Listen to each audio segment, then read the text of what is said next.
morning. As always, hope this message I have will help us with our walk and our journey with Christ. This morning, I want to start off by reading 1 Corinthians 13, 1 and 4. If I speak in the tongues of men of angels, but do not have love, I am only a resounding gong and clanging cymbal. If I have the gift of prophecy and can fathom all mysteries and all knowledge, and if I have faith that can move mountains, but do not have love, I am nothing. If I give all possession to the poor and give over my body to hardship, that I may boast, but do not have love, I've gained nothing. Love is patient, love is kind, love is not envious, it does not boast, it is proud, it is not proud. Right here we talk Paul speaking, and he begins, we need to consider some of the things he's talking about here. And he's saying in the most way to live, and the most way is the way to live is through love. But the verse I want to focus on more, where the part of I want to focus on is verse 4, love is kind. And that's what I'm going to be pretty much focusing on today. Paul says, tell us that love is patient, and love has a long fuse, and love is slow to boil. Love count down before it blasts. Then he tells us that love is kind. And that is what I want to consider this morning. If you were to describe the world, what would you describe it as a kind? Would you describe it as a kind world? As we look at it, the things that are going on, we would probably answer that question with no, right? I heard a story about a woman that was standing at a bus stop. She had just cashed her tax refund check. So she was carrying her money, more money than usual, and she was a little bit nervous about it. And she glanced around and noticed a shabby dressing guy standing nearby. And as she watched, she saw a man walk up to him and hand him some money and whisper in his ear. She was so touched by that act of kindness that she decided to do the same thing. In a burst of generosity, she reached in her purse and took out $10 and handed it to the man and whispered in his ear, never despair, never despair. The next day when she came to the bus stop, there he was again. But this time he walked up to her and handed her $110. Dumbfounded, she asked, what is this? And he said, you won, lady. Never despair, won, 10 and 1. Now I'm not talking about, it was gonna be like that all the time when we acted kindness, just trying to break the ice a little bit. But so with that in mind, let us look at a couple of clear examples of kindness in the Bible. And most of our text today is going to come from Luke 8, 40 through 56. That's where all of our text is going to come from today. So in Luke 8, 40 through 56, it says, and it came to pass that when Jesus was returned, the people gladly received him, for they were all waiting on him. And behold, there came a man named Jairus, and he was the ruler of the synagogue, and he fell down at Jesus' feet and besought him that he would come into his house. For he had one daughter, about 12 years of age, and she lay dying. But as he went, the people thronged him. And a woman having an issue with blood 12 years, which had spent all her living upon physicians, neither could be healed of any, came behind him and touched the border of his garment, and immediately her issue of blood stanch. And Jesus said, who touched me? When all denied, Peter and they that were with him said, Master, the multitude thronged thee and pressed thee, and sayest thou, who touched me? And Jesus said, somebody hath touched me, for I perceive the virtue is gone out of me. And when the woman saw that she was not hidden, she came trembling and fell down before him. She declared unto him before all people for what cause she had touched him, and how she was healed immediately. And he said unto her, daughter, be of good comfort, thy faith hath made thee whole. Go in peace. While he had yet spake, there come one from the ruler of the synagogue's house, saying to him, thy daughter is dead. Trouble not, master. But Jesus heard it and answered and saying, for not believing only that she shall be made whole. And when he came into the house, he suffered no man to go in, save Peter, James, and John, and the father and the mother of the maiden. And all wept and bewailed her. But he said, weep not, she is not dead, but sleeping. And they laughed him to scorn, knowing that she was dead. And he put them all out and took her by the hand and called, saying, Maid, arise. And her spirit came again, and she arose straightway, and he commanded to give her meat. And her parents was astonished. But he charged them that they should not tell no man what has been done. And the reason I chose that, because there was two acts of kindness that Jesus showed. One to a person that was of low caste, and one that was a ruler. And we're going to talk about those two differences of kindness that he showed, and how he showed it to him, and how we can apply that to us today. One is a man and the other is a woman. One is an outcast, poor and unknown. The other is rich and influential, and the ruler of a synagogue. And yet Jesus treated both of them with great kindness. By the time this story came, Jesus had, people knew about Jesus. They knew what he could do. That's why he had the great multitude. So of course he was well known that he could heal and he can do. So by the time this, he had a lot of popularity going around. And people respected him as being a healer, a teacher, and that's why the crowd was swarming around him when he went. But despite this, despite the crowd pushing him around, despite all the demands of his time, Jesus in his kindness stopped everything he was doing to help and meet their needs. Carl Thomas wrote, love talked about is easily ignored, but love demonstrated is irresistible. Jesus not only talked about love and kindness, but he molded it for us to see. So let's see the ways Jesus showed kindness to them, because I think those are the ways we need to learn to show kindness today. First of all, Jesus expressed his kindness by listening to people, by paying attention to their needs. Listen to Luke 8:42. 40 through 42. And it came to pass that when Jesus would return, people gladly received him, for they were all waiting for him. And behold, there came a man named Jairus, and he was the ruler of the synagogue. And he fell down at Jesus' feet and besought him that he would come into his house. For he had one daughter, about 12 years of age, and she lay down, but as she lay and dying, but as he went, the people thronged him. Now we're not told where Jesus was going before the ruler came to him.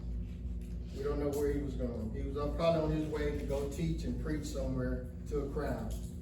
And then something very important happened. And he turned.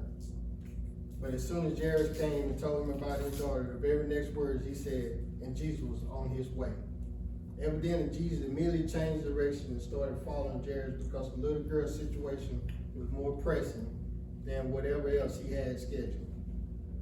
By the way, how well do we do with interruption? How do we handle it? I know it's me. Sometimes it get a little irritating. I don't know about you. But some of us work best when we can concentrate on one thing and one thing only, and that one thing to completion. We don't normally like to do 2 or 3 things at the same time. So if we're concentrated and someone interrupts us, we consider that to be intrusion. And we don't handle intrusion that well, do we? But as we get older, we learn that sometimes interruptions can be sent by God, an opportunity to minister. We will miss it if we ignore it. And I understand when you hear that ministry, we may think that we talking in the word and we may be giving the word, but we can also take that as showing as an act of kindness, and they want to know, where do we get that patience and that kindness from? And when they see us constantly showing that patience and showing that kindness, they might want to come to you to figure out where you got it from. And that's when you can introduce them to God. You got to take your little steps. You gotta take the little victories that you can get, and then that can bring them forth to knowing who Jesus is. If we go on with our project and don't allow ourselves to be interrupted, if we aren't flexible enough to change direction and go the other way, we may miss an opportunity that God may have placed before us. Jesus paid attention to Jairus and changed his plan and direction. Jairus not the only interruption. Jesus was flexible and kind enough to pause and meet another need that was going on their way to Jairus' house. And we'll speak of that in 43 through 46. And a woman having an issue of blood 12 years, which had spent all her living upon physicians, neither could be healed in any way, came behind him and touched the border of his garment, and immediately her issue of blood stench. And Jesus said, "Who touched me?" We all denied. When all denied, Peter and they that were with him said, "Master, the multitude thronged thee and pressed thee, and thou sayest, Who touched me?" And Jesus says, "Somebody has touched me, for I perceive the virtue is gone out of me." There were crowds of people surrounding him, and everyone was in a hurry. Yet Jesus was able to differentiate between the touch of the crowd and the personal touch of this woman who needed his help. Our world is becoming more and more impersonal, hasn't it? If you go to get gas now, you don't have to go in and pay for it. You just do everything right there at the pump, right? You just slide your card, select your gas and pump it, get back in your car and you go on your way. No human interaction. It's like that when you go to the bank too, right? When you deal with the bank, you don't have to deal with the teller no more. You just go straight to the end, get what you want out. How about you taking a flight? You want to check your time of departure and all of this. Now you just call up on the thing and press 1 to find out the flight, press 2 to find out, give them the flight number and all this, and then a computer will come up and tell you when it's coming, automated voice will come up and tell you when it's coming, when you're going, and everything about it. You just don't have that human interaction no more, do you? Can you imagine if they did that with 911? If you called in with the emergency of a murder, they say press 1 if it's a murder, press 2 if it's a burglary. And then say if you say burglary, they say press 1 if it's still in progress, and press 2 if they've left. Can you imagine how that would feel? You don't have that you don't feel that warmth of that dispatcher talking to you and walking you through it, calming you down if something was going on. Sometimes we need that. We need that personal interaction with each other. We need that human voice to talk to each other, because it's a sense of kindness in it that you won't get from a voice, like an automated voice that you'll hear. It has become a very impersonal world, but Jesus took the time to stop in the midst of the crowd to give the woman his personal attention, as though she was the only one there. Then secondly, Jesus expressed his kindness by considering of others in 47 and 48. And when the woman saw that she was not hidden, she came trembling and falling down before him. She declared unto him before all the people for what cause she had touched him, and how she immediately healed. And he said unto her, Daughter, be of good comfort. Thy faith hath made thee whole. Go in peace. We need to realize that because of her disease, she was considered unclean and therefore an outcast. Her self-esteem must have been at a low as it possibly could be.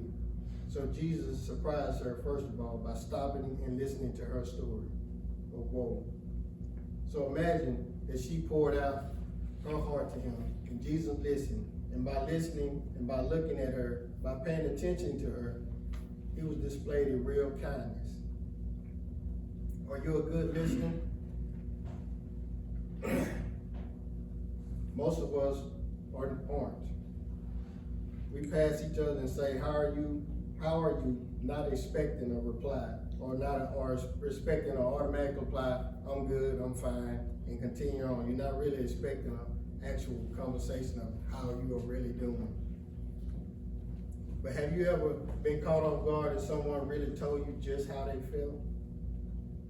They A friend of mine recalled this once, how he said, "How are you?" to a lady, and she replied, "You don't want to know." He says she was right. I really didn't have the time to listen to her just then, and I hurried on to do something else. And I think it's true for most of us really don't take the time to listen, do we? In her book, talked about a time when she was tired of listening. She had listened to her son tell her in minute details about a movie he had just seen, punctuated by 1,000 you knows and okays.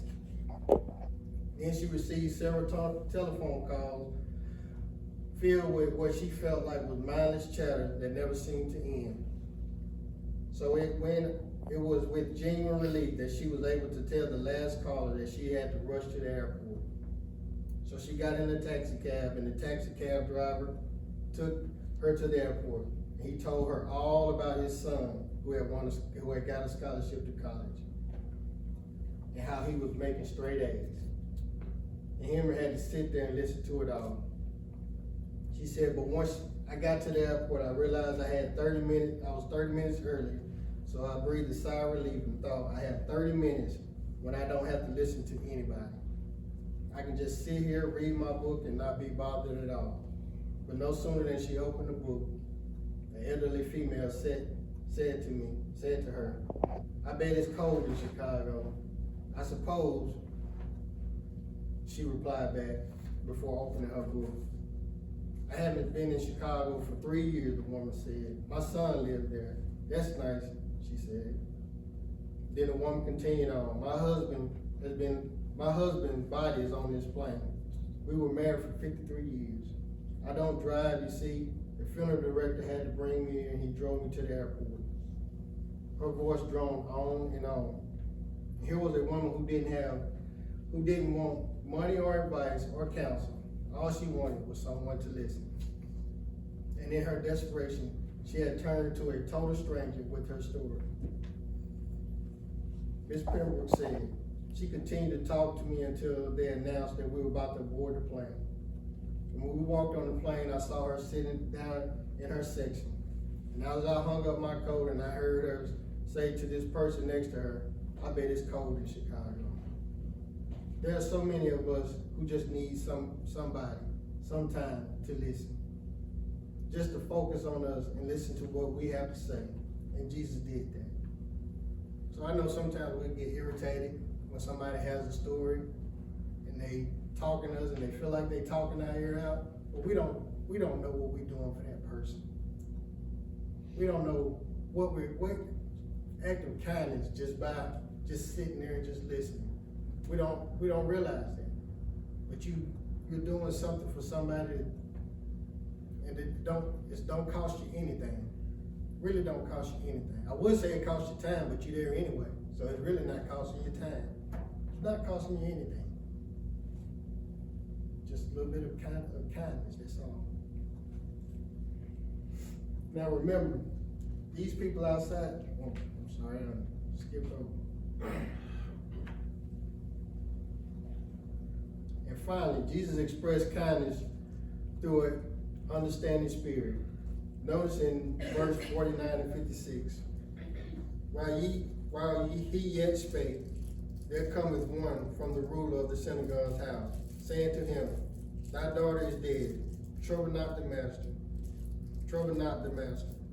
Well, when Jesus heard it, he answered, saying, Fear not, believe only, and she shall be made whole. And when he came into the house, he suffered no man go in, save Peter, James, and John, and the father, the mother, and the maiden. And all wept and bewailed her. But he said, Weep not, she is not dead, but sleeping. And they laughed him to scorn, knowing that she was dead. He put them all out, and took her by the hand and called, saying, Maid, arise. But her spirit came again, and she rose straightway, and he commanded to give her meat. And her parents were astonished, but he charged them that they should not tell no man what was done. Now let's concentrate on that last few verses. The miracle is exceptional, and we praise God for it. But notice that Jesus told them after the miracle was over, he said, don't tell anyone what has happened. Now, some of us may be disturbed. Some of us, most disturbing words in the English language are 4 words that we like to speak, but hate to hear. And there are, I told you so. It's fun to speak them, and we relish in it when we get to say it to someone. I told you so. But it's difficult, it is very difficult to listen to them, isn't it? Now remember those people outside the house who mocked Jesus, who laughed at him when he went in to see the little girl.